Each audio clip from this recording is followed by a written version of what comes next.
Welcome to the Santa Cruz Coffee Break. If you're watching on YouTube or listening on Apple Podcast, please follow, hit the like button, or any subscribes. It really helps us with the algorithms. Santa Cruz Coffee Break is produced by the Santa Cruz Guitar Players Forum. All opinions are those of the speakers. We invite you to join us on the Santa Cruz Guitar Players Forum at SCGCPF for more fun. Now, let's get on with this installment of Santa Cruz Coffee Break. We would like to welcome everyone to the 46th Santa Cruz podcast of Santa Cruz Guitar Players. And we have a very special treat today brought to us by the new Will Kahn. And Will hooked us up with Brandon Lee Adams. And I'm going to say Brandon Lee because apparently you find him much easier in there. And he's going to tell us why that came about. And welcome him in. Brandon, welcome. Hey, thanks for having me, Richard. It's really cool to be here. One of those things you didn't even imagine would happen in childhood, and now it's actually happening. It's cool, especially since I can my office. Yeah. Well, the pleasure is truly ours because I will admit that I had not heard of you before until Will brought your name up. And I got to say, for the last 4 or 5 days, it's been a joy to listen to your playing and your music. And it's like, I can understand why the folks at Santa Cruz were so thrilled by hearing you. Oh, well, thank you. I'm still adjusting to that, to be honest. I have purposely tried to stay kind of out of the limelight. And I wanted to quietly make music that I really loved making. I never really had a big desire for a whole lot of attention because it didn't matter to me, to be honest. I didn't really care if there were 1 million people listening or 5. I just wanted to make the music that I felt. And, through the years, I've managed to kind of stay under the radar purposely. And now I'm starting to poke my head out a little bit. And that really is because COVID cost me so much. I was really having a nice little, under the radar, play some house concerts, do some session work, record my albums, write my songs. And when COVID took everything, basically, I lost like 55 shows and all of the venues that I used to play, at least 75% of them aren't even back open. And I was like, well, I've taken a lot for granted. And maybe it's time for me to step up and speak out a little bit more and say, hey, here I am. Please listen to me. And if you don't like it, that's cool. Still how I feel about it. So out of the shadows, let's tell you a little bit about Brandon. There's plenty of authenticity to be found in Brandon's music with emotional lyrics and every track being recorded in a live studio setting in an electronic world. Congratulations. Oh, thank you. His first studio bluegrass album, Hardest Kind of Memories, was released in 2014. His influence, Tony Rice, is featured on the track. I think we all know Tony. On the track, I Long for 17. Brandon is someone their own voice, stated Tony, after working with Adams on the track. This Kentucky-based singer-songwriter and guitarist certainly presents his own unique voice that takes you on a journey back in time with a natural Appalachian feel. If this debut indie album is any indication, Brandon is someone who is intent on carrying on the bluegrass tradition, noted Peter Stone Brown from Up Against It blog. If his solo albums weren't impressive enough, he's worked with many other notable artists and musicians during his career. At one point, Brandon was able to sit in with John McCune from the Nitty Gritty Dirt Band, big heroes of mine, a lot of million people. In 2006, Brandon appeared on a Grammy-nominated album, Celebration of Life, Musicians Against Childhood Cancer. Wonderful. It won an IBMA, International Bluegrass Music Association Awards, Album of the Year award for that year. You can also catch a live performance of the well-known American folk and gospel song, Wayfaring Stranger, on YouTube he did with bluegrass musicians. Johnny Stats and Gear O'Donnell, showcasing Brandon's incredible musicianship and talent. Adams has also appeared on PBS shows such as Songs of the Mountains, Songs at the Center. You can hear him playing a distinctive cover of Randy Newman's I Think It's Gonna Rain Today on the Fretboard Journal podcast and on their website. And that's a beautiful, beautiful recording. But welcome, Brandon. We're so excited because a few podcasts ago, we did a podcast with John Stubbings from the UK. And he wrote a book called The Devil Is in It. And what we really came out of that with John was that he absolutely loved American music and American folk music. And I think that's where you're at. Where in Kentucky are you? Well, I'm not in Kentucky anymore. I need to get the website updated. And I probably should have done that. I wasn't expecting you guys to even go looking, to be honest about it. I live in Virginia now, but I'm trying very hard to have simple answers, but my life is one of those that everything's a complicated answer. To make this simple, I spent most of my life in a very small town, doesn't even have a post office, a stoplight, called Webbville, Kentucky. That's in eastern Kentucky, right around Route 23 for anybody who knows Route 23 north and south. And I grew up a stone's throw from Sandy Hook, Kentucky, where Ricky Skaggs and Keith Whitley were from. And also Mr. Larry Cordell is kind of somebody I grew up around. All amazing artists and folks I just, listened to my entire life. You can't be from there and not know who Keith Whitley was, or Ricky Skaggs, or Larry Cordell, or the Judds, I was born in Charleston, West Virginia. The family, we would go backwards and forth every weekend from Charleston to Webbville, and we would work on the farm, go to church. I spent all my summer breaks, my spring breaks, basically hoeing out tobacco and corn and baling and tossing hay. And then it was back to West Virginia to go to school. I hope that's an understandable explanation of everything. It does. I spent two summers in Hazard. Okay, yeah. Know right where you are, and I'm really excited you bring up Keith Whitley because he's a real under the radar guy that is quite a story, and quite a player. Yeah, and just a fantastic voice. He was one of those guys that people would say he has two voices. If you listen to how Keith sang with Ralph Stanley, and then you compare it to how Keith sang when he was, When You Say Nothing at All and Brotherly Love, No Stranger to the Rain, two different voices, equally as good. Not a lot of artists, have that almost a split personality voice, but Keith was one of them, and just one hell of a talent. So I take it you're staying in Virginia now because you're not going back on weekends and hoeing tobacco and baling hay. You've managed to make enough of the music to get your weekends off, maybe. Right. Well, the long story on that one is getting married. Your wife's from North Carolina, so I can make music from anywhere. I moved to North Carolina. We pre-pandemic decided to buy a historic home in Virginia, and it was the right market, the right time. So we got the house, and then the pandemic hits. So, oh crap, we just bought a house and now I'm doing this. So actually I took the year of the pandemic and I basically worked on doing house restoration about a block from me here. So I played, kept my chops up, but really didn't even think about music for an entire year as far as playing, touring, just basically me in the office, just working it out. But the folks are still back home in Kentucky, and we talk. It's been a while. It's been an odd couple of years.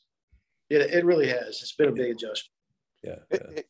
I think it's finding out about you, and when COVID hit, we were doing these podcasts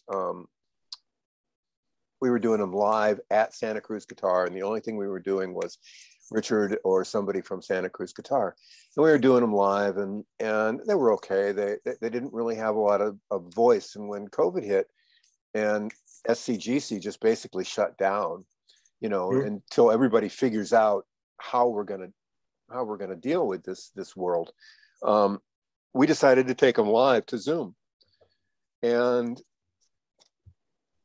one of the first things we talked about with people was, we can't wait for this to be over, because the music that's going to come out of this, and I think this is directly related to you. The fact that you're now ready to stand up and go out there and let us know who you are. For as much as your music has hit me in this past week, that's a good thing. It's kind of like everybody's been forced into the pits, got their tires changed and their oil topped up and whatever else, and now they're ready to get back out there and rev it up. Yeah, exactly. It's you know, I looks like, wow, you know, I don't ever want to take for granted or miss another opportunity again. And this is why we are where we are right now. And I think you're right. It's a lot for a lot of artists. We're like who were like me, I just need a little fix every now and then. I just need to play a couple of venues here and there and do a little here and there, and I've got my fix. Then you completely take it away from me, and it's like, okay, I am never taking this for granted again. I'm going to work twice as hard and hope that it doesn't ever happen again. So tell us a little bit about how you got started playing guitar. You have a good story on your website, but tell us a little bit how you got into music and how you started playing guitar. It's just been where I'm from, you know, in the Appalachia region and the Eastern Kentucky, Huntington, West Virginia region. It's a part of life. It's not a, you know, people sing when they're working in the field. People sing. My grandmother's singing when she's hanging clothes on the line. Music is just always there. It's just, you know, it's the same as breathing air. Everybody sings. Everybody plays something. It gets you through the hard times. It cheers you up.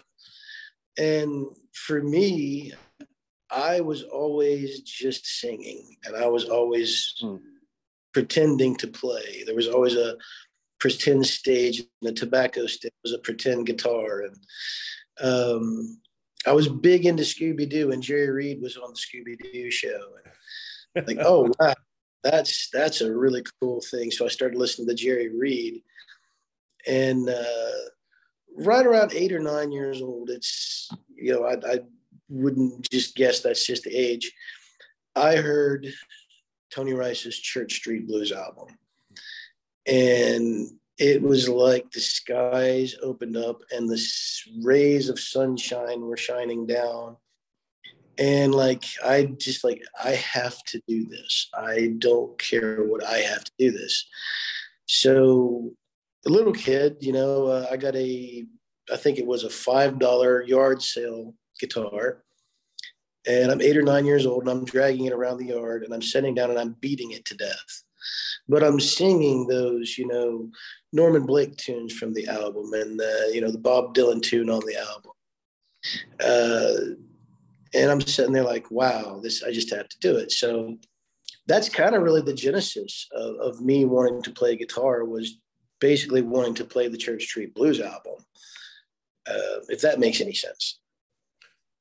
Yeah, no, that makes a lot of sense. Complete sense. When we were talking to Joe Smothers, he was one of the only ones who actually admitted that he started playing guitar to meet girls, and he met his wife. So, you know, job done for one guy. Job done. Yeah. I was too young for the girls. Yeah. Have you heard the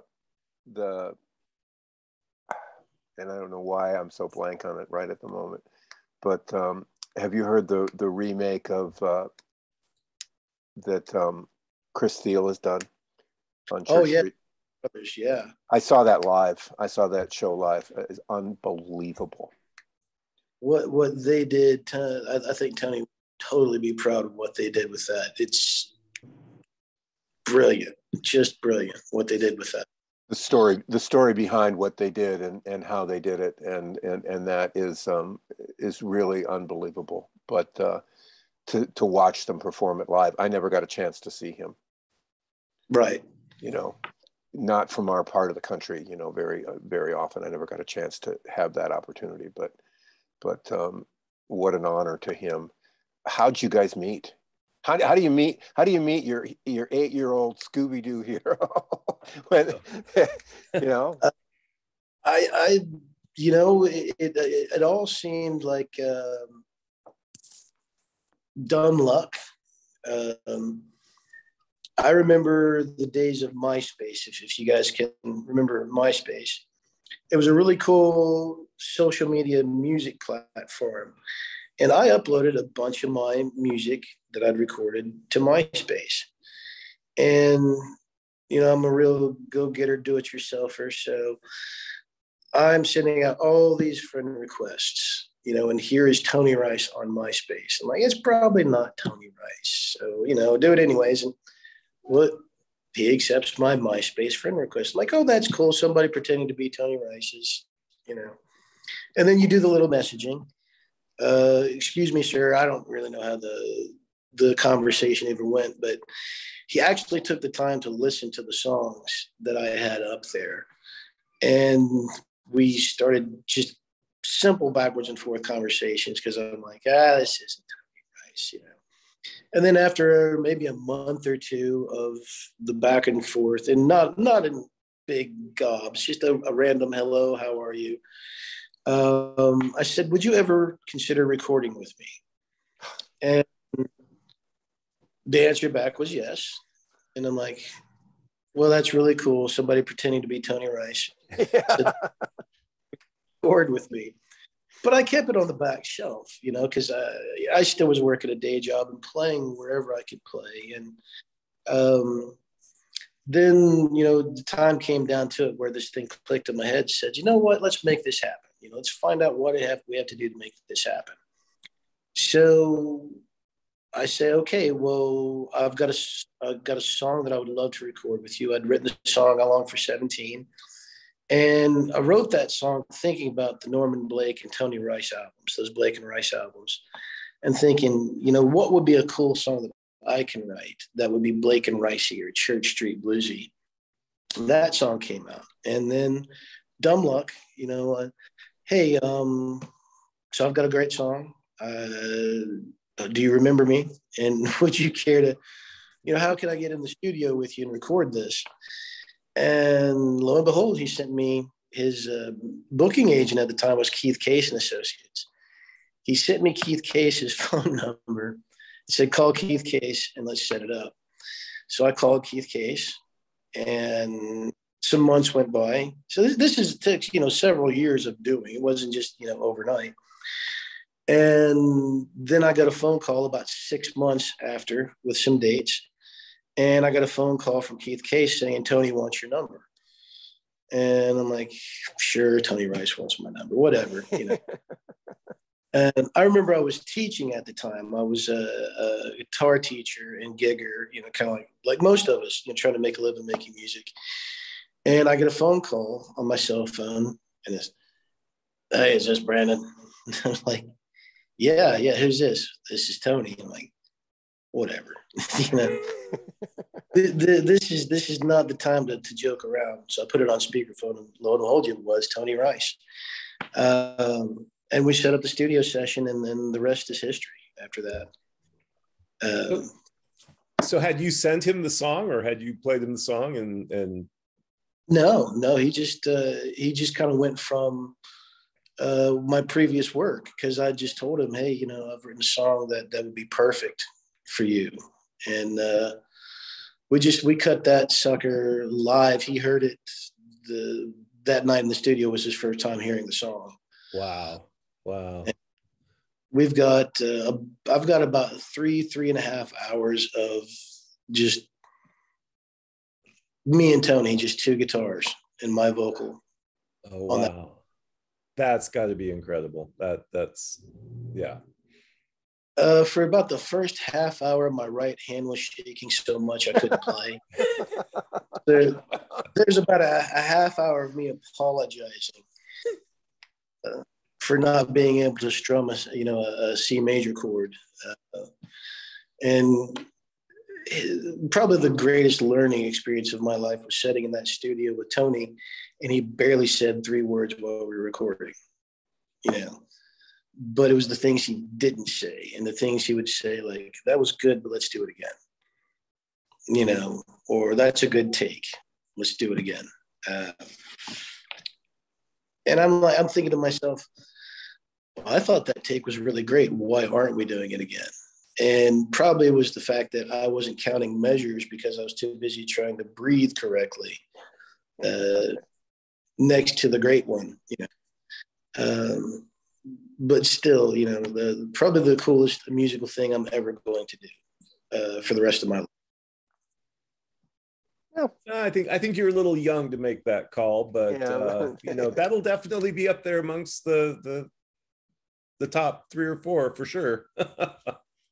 Yeah, that's right now. Right now that's number 1. I think I don't know how I can top that one. Tony's the man. Will always be the man to me. So, what guitar did you play on that session? I played a custom guitar from a builder, and if I recall correctly, called a Cotton, and East Indian rosewood back and sides, German spruce top, enlarged sound hole, if this is sounding familiar. Really, really nice guitar. But basically, I just played a real simple rhythm behind Tony because I didn't feel like it just didn't make sense to try to let me show people that I can play modal scales and things behind the master. Said, how's about I just lay a nice foundation that you can paint on? So I really didn't do anything fancy except play, a 3/4 rhythm, behind the man, or was it a 4/4 rhythm? I'm sorry, not 3/4. It's not a waltz.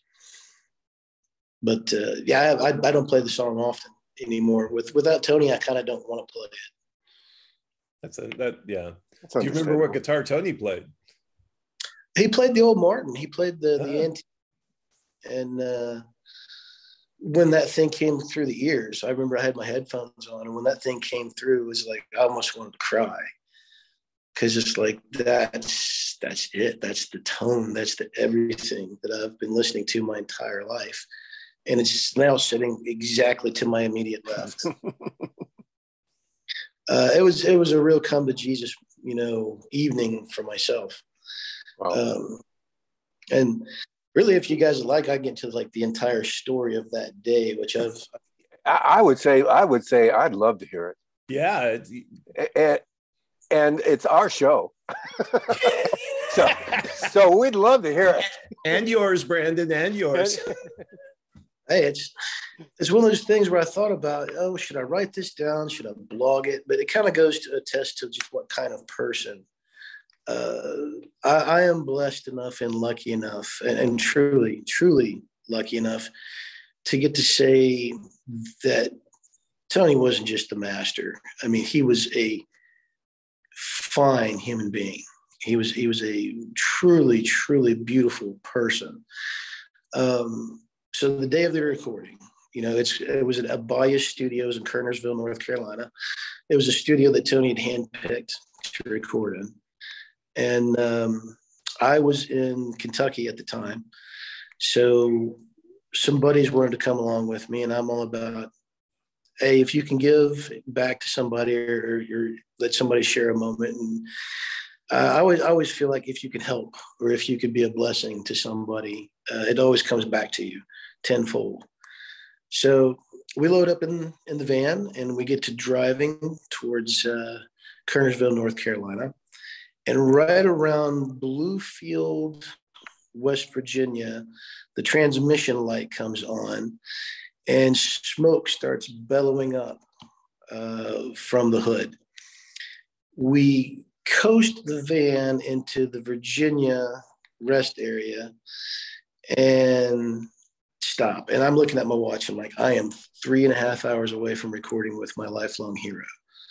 And I got smoke coming up and transmission lights going off.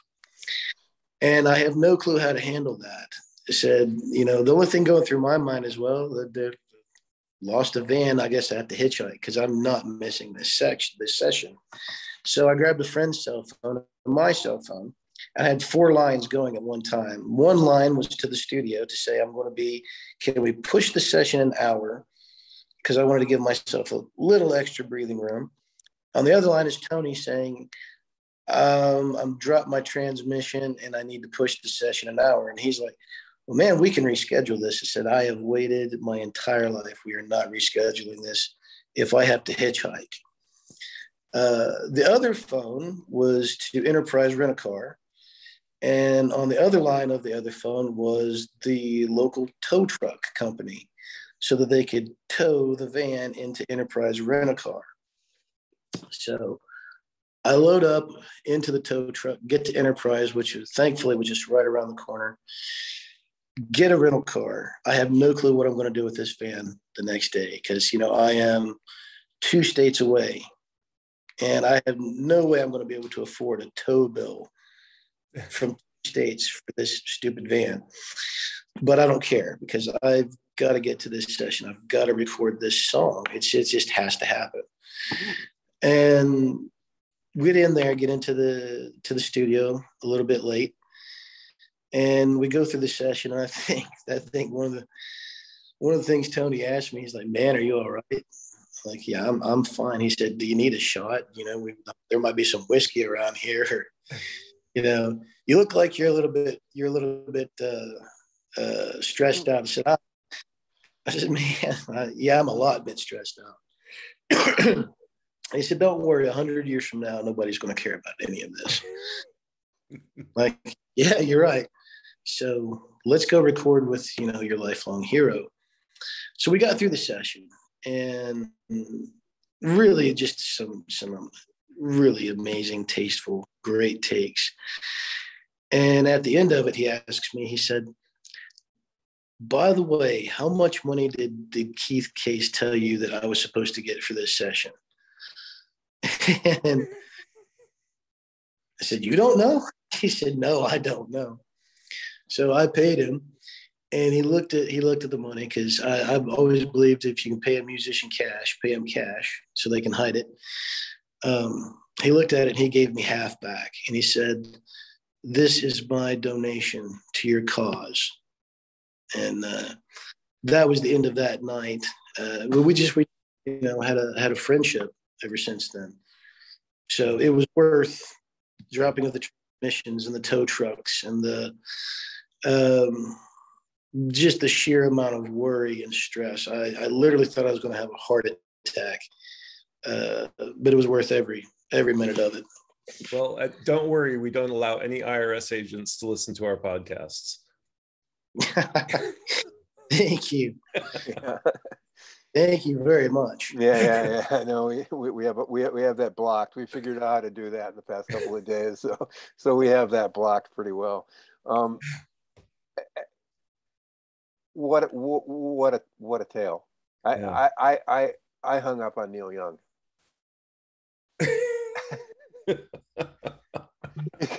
He called us and he said, "This is Neil Young." I said, "Oh yeah, sure." Click. Yeah, I hear you, man. I get it. It's like, yeah, sure, right. You know, yeah, right. This isn't happening. That's almost predestined, and especially to have the car die, because it's really hard to make that up. Nobody would believe you if you were writing that as a story, because nobody would say, "Oh, that's just, he did that for drama." You know, that he's just doing that to increase some tension. No, you didn't need it. That's what I was thinking, is if you submitted that as a script for a movie, somebody would say, "Oh, I think maybe you're taking this a step too far." Yeah, you got too far on this one. Oh no, I have buddies for witnesses, and I don't have bills because it's been several years. I don't think I have the receipts for any of it. No, that's God's honest truth. Did the van become a planter in Virginia? No, I think it was actually a friend's van. I think he's still using the thing. I haven't talked to him in a while, but he probably still has the van. It turns out it was a faulty valve that caused the issue with the transmission. God's little joke.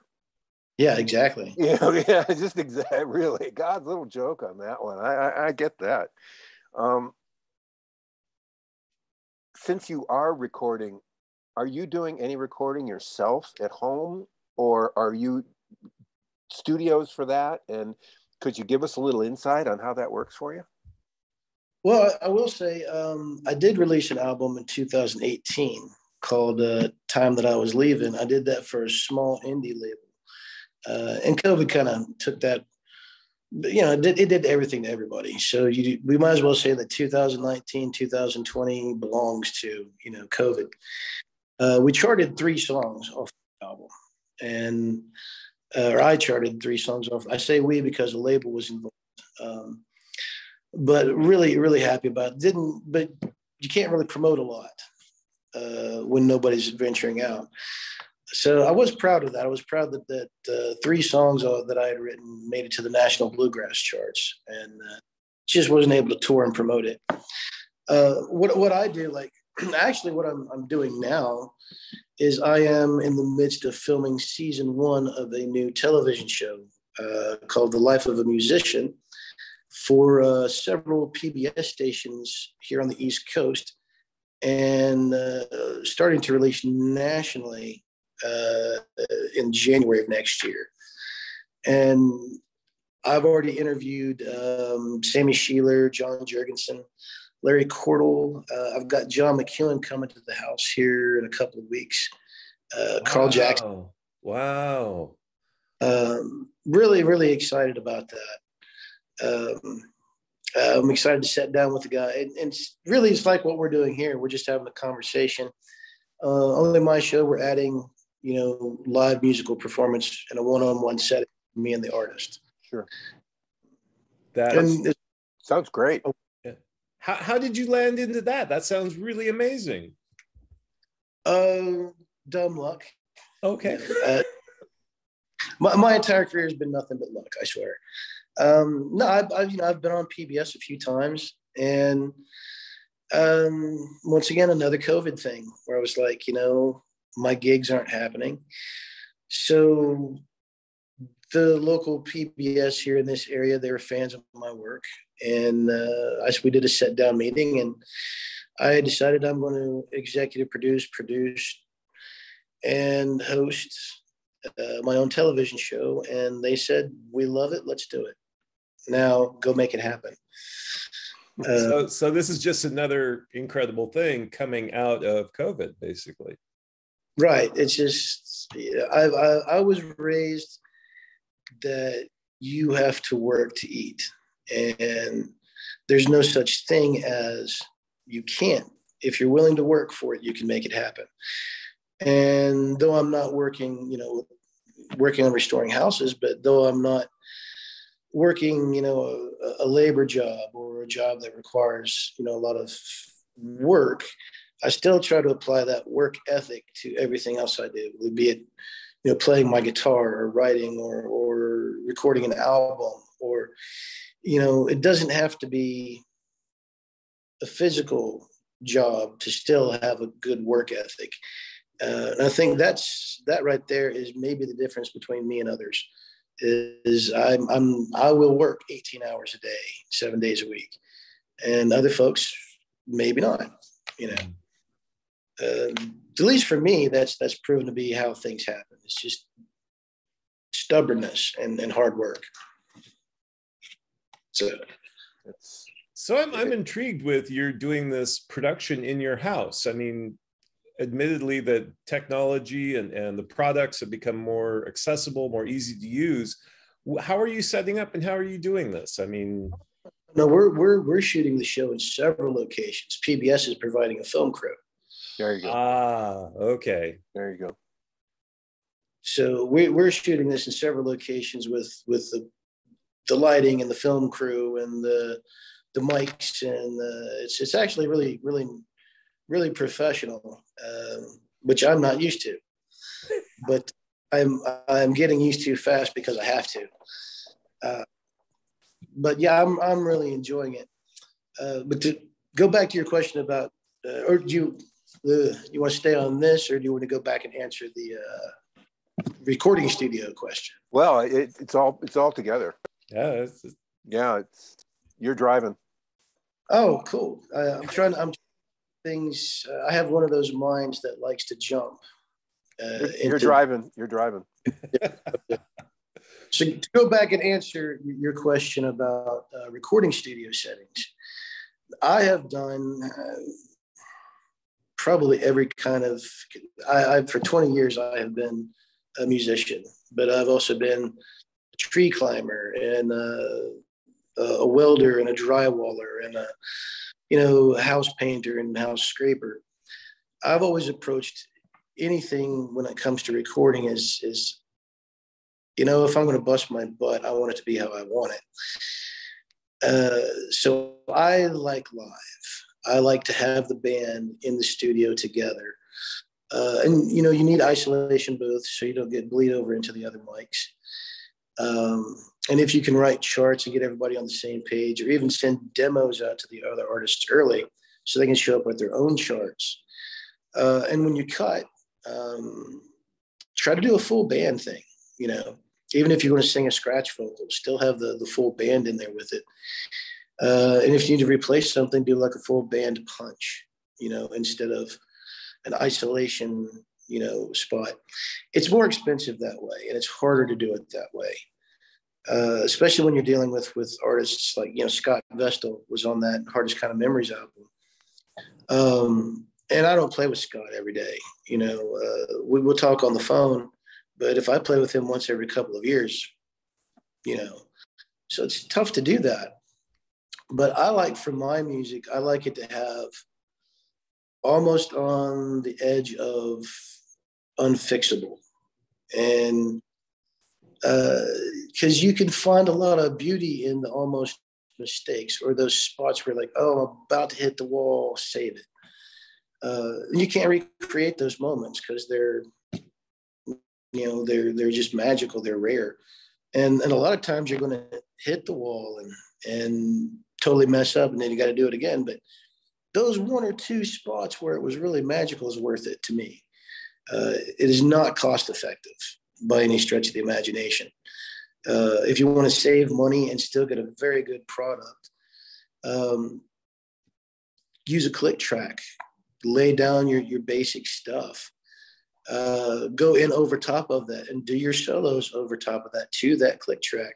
So you can take and you can cut and paste one perfect solo, even if it took you 5 to make the one.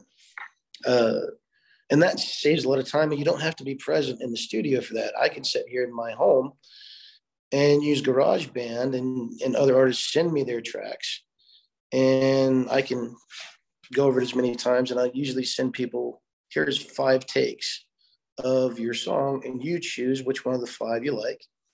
Or if you know an engineer, take all 5 takes and splice one best of, for your album. So I hope that answers it and wasn't stupid. No, it's really true.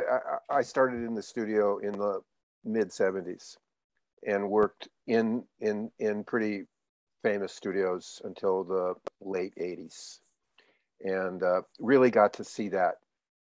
That was a period where everybody was, the guitar player was never there.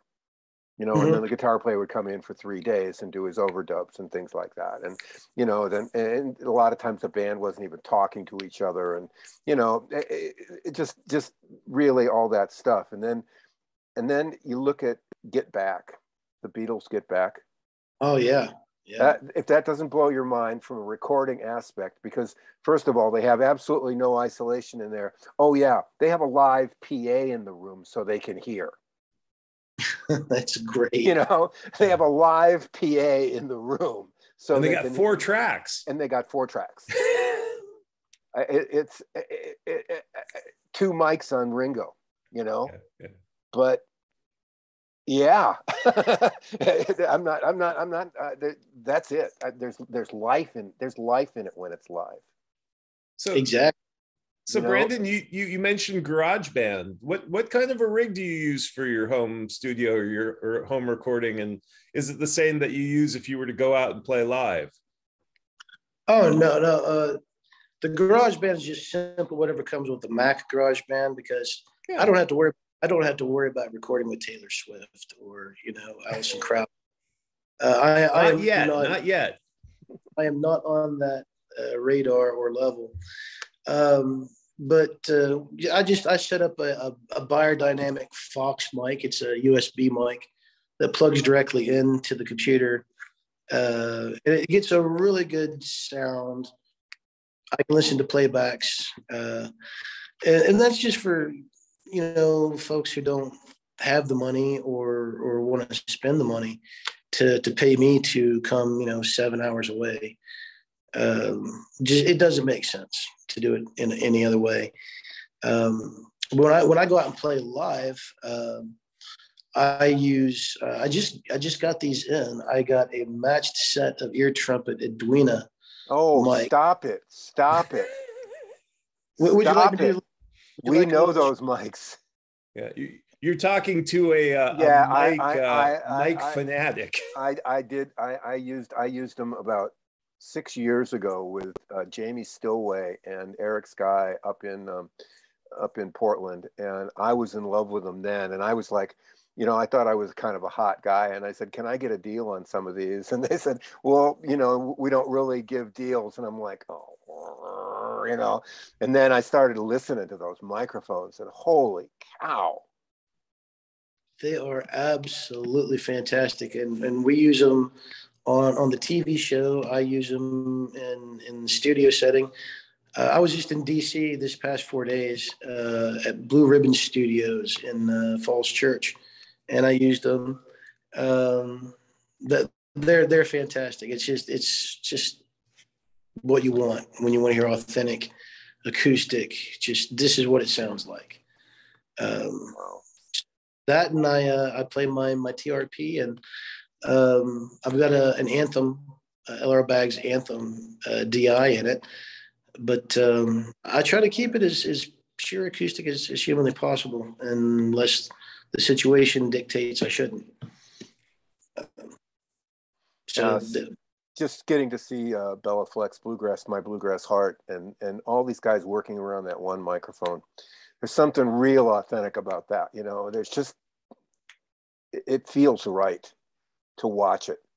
It might not be the best perfect sound, but boy, it sure does feel right when you're watching it.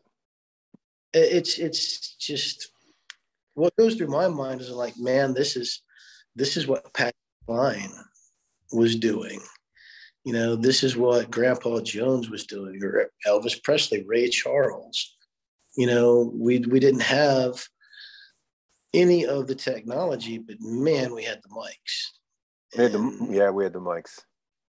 And so, and for me, it makes me respect them that much more, because, you know, I've been on stages where I've had like the in-ear monitors and the DI go in, and I can have whatever I want in this ear, so I can leave this ear open. And man, take all of that away. And then how much more do you respect the people who have made that sound that you admire without the technology? Yeah. It's like, wow, I'm nowhere near as good as I thought I was. Yeah. There's so much there that we can draw from the past, you know, and if we want to. I mean, that's a choice. Yeah. You know, right. It's like it's a choice to either be authentic or to just get it done. But even I mean, I'm following Billy Strings a little bit right now, and those are huge shows. Mm-hmm. I mean, huge shows, 20,000 people, and he's pulling it off with an acoustic guitar.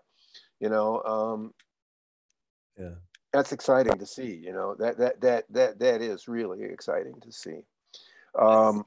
I wanted to backtrack and go in a slightly different direction. Brandon, you mentioned earlier on that, you know, growing up, music was like breathing and, you know, just what you did.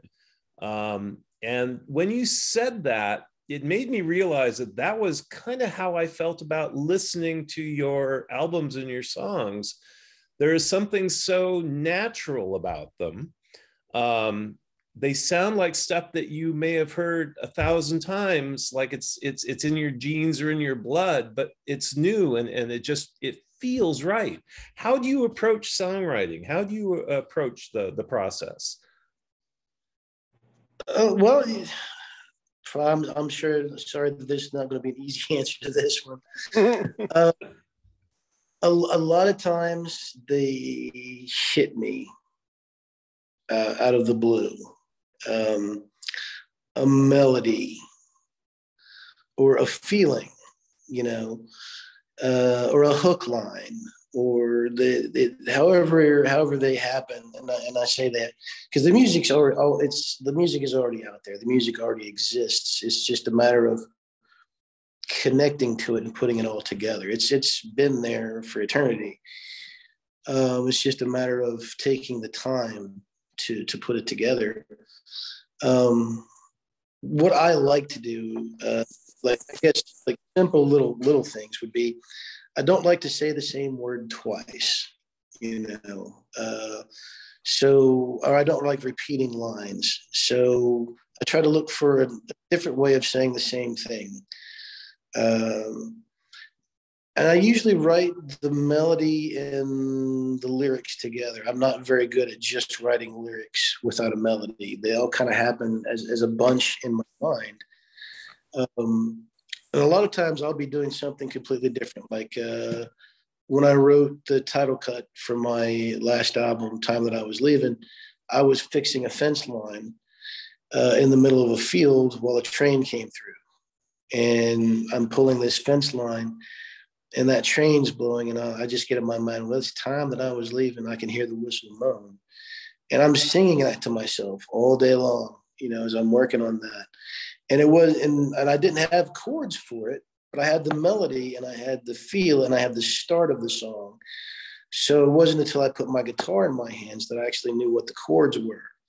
And then, bam, you add the guitar, and then all of a sudden everything starts to click. The wheel really starts to spin when you add that.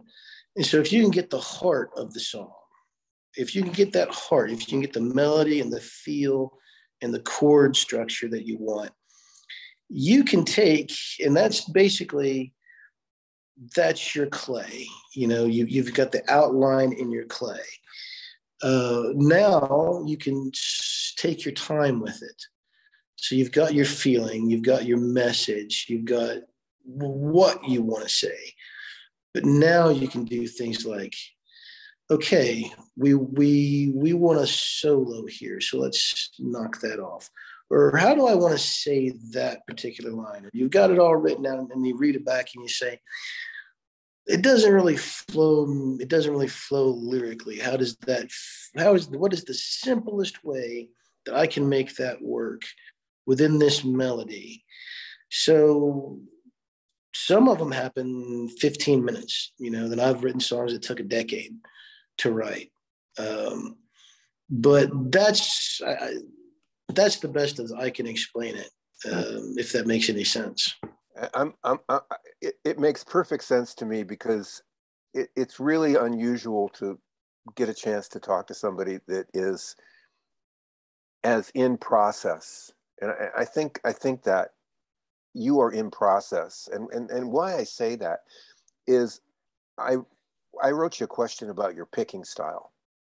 And it's a real hybrid style, but it was a little bit different. And your answer to me was, well, I just do what the song needs.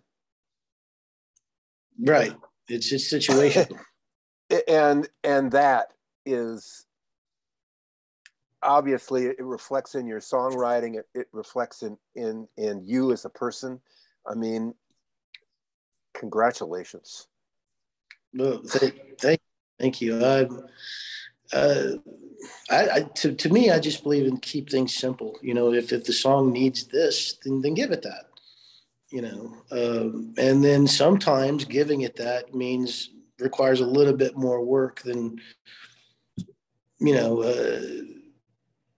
So the song needs a finger picked section. Okay, well, if you already know how to finger pick, it's great. But if you don't know how to, then the song demands a little bit more than you're ready for. So, crap, now I have to go back and learn how to finger pick. But what's that old necessity is the mother of all invention. Yeah. Or just necessity as a mother. Yeah, exactly. No, that makes a lot of sense. It's intriguing to me that I think the skill that you bring to that is that you have the ability to listen and know what the song needs. And I think that that's something a lot of musicians don't necessarily have is, they'll know that the song is missing something, but they aren't sure what it is and not sure how to add it. So I think that's the step that you've taken that I think a lot of songwriter musicians haven't quite been able to master. Well, it's all a work in progress. I mean, it's not there's nothing easy. Man, if they would all happen easy, that'd be great. And it takes, it's what's that old saying? It's simple but hard at the same time. Simple to say, hard to do. You have to learn to be patient with yourself, because maybe you don't know today what the answer is. Right. Maybe at 2:30 in the morning when you can't sleep and you turn on, with me, I'll start surfing the History Channel or something like that. And then something from somewhere strikes and it's like, crap, okay, 2:30 in the morning, get up. This is what you need. Write it down, just be prepared. Be prepared to be inspired, and then don't be too lazy to act upon it. That's good advice. That's very good advice. Wow. Wow. So, do you have a routine? I mean, do you like get up and practice for 2 hours every day, or have some kind of a routine regarding your music? Or I got to break in on that question because I want to follow up on what he's saying there because we'll go back to it. All right. But so you're sitting in the studio with your hero, Tony Rice. You're playing your song.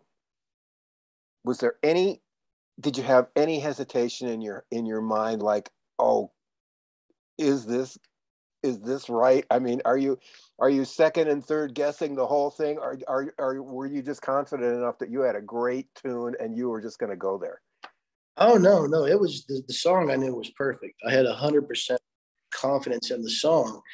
Now, confidence in my ability to play alongside the great one, not as much, but I knew the song was valid. Okay. And really, and this is something I don't hardly ever tell this because I can't prove it.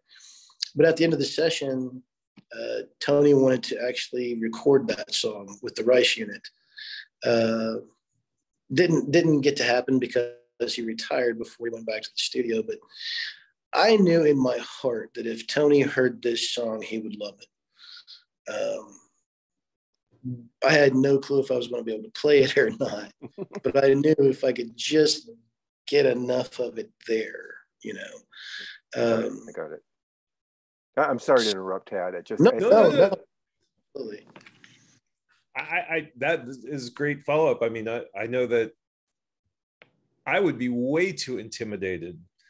I would be questioning everything about what I was doing if I had somebody of that caliber in the same room. I mean, it's great you had the confidence in your abilities and in your song and everything else.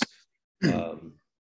I think it comes down to the fact that you honor the song. Actually, the song becomes its own thing, and that's what you're there to do. You're just kind of a steward of it. Exactly. I just gave the song what it asked for in that particular patient ask for Tony Rice.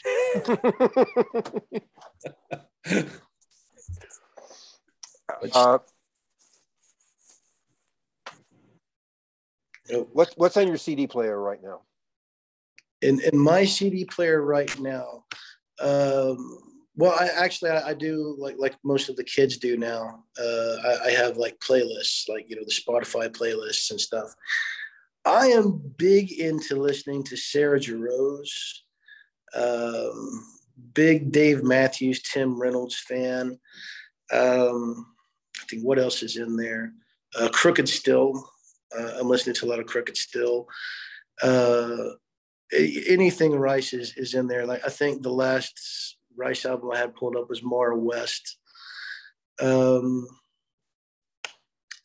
else is in that spin? Actually, listed some Billy Strings. I got some of Billy stuff pulled up. Scott Vestal's new Bluegrass 2022 album. That's why I'll have like my playlists, and they're all about 50 to 60 songs long. And so it's like, what kind of a mood am I in? Am I in a mood to listen to Ray Charles? So I've just got nothing but Ray Charles or Sam Cooke. If I want to hear Django, okay, so here's some Django and some hot jazz club stuff. David Grisman, quintet, or a big John Mayer fan when John's on acoustic. I listen probably to the complete opposite of what somebody who would be called bluegrass listens to. I'm amazed you listen to Tim Reynolds. He is he's unbelievable. Whoa!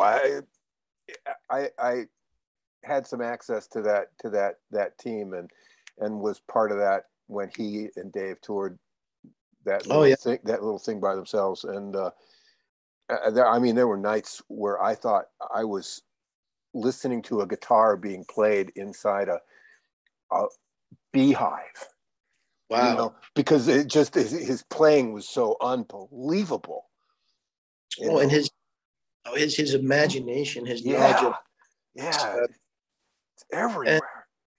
And what a fantastic show. And Dave's songwriting, and Dave Matthews is a rhythm playing nut. That is fantastic. Yeah, I recently lost my best friend who was their agent. Oh wow, I'm very sorry to hear that. Yeah, and I got to see that band from Under the Table and Dreaming to Beyond These Crowded Streets, and wow, they grew. Wow, they grew. Just unbelievably growing.